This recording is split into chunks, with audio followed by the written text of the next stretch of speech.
Čaute, moje meno je Duster152 a vítajte pri prvom videu na novom kanáli. Ako som spomínal na starom kanáli, tak som ho celkom zrušil. Sú tam videá, nechal som ich tak, aby si ľudia ešte poprípade mohli nejaké tie videjka pozrieť. Ale pod tým prvým vydaným videom je kanál na tento odkaz, takže bol by som rád, ak by ste dali kanál na odber na tento kanál, pretože tu už budú vychádzať nové videá.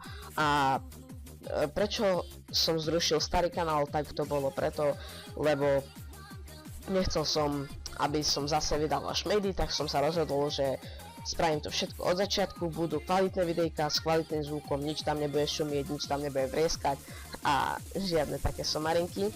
No a ako môžete počuť, tak už ten zvuk si myslím, že je oveľa lepší, ako teraz hovorím. Keď som si pozrel to prvé video, aký som tam mal hlas, tak ja som myslel, že vás toho úplne ako klepne, pretože strašné to boli videjka. Natáčal som to možno vtedy cez Bandicam, alebo cez boh vie čo, cez aký program, myslím, že to bol debut alebo dačo také. No a teraz to už bude dobré, mám program, s ktorým viem už dobre robiť, takže sa tešte určite na ďalšie videjka.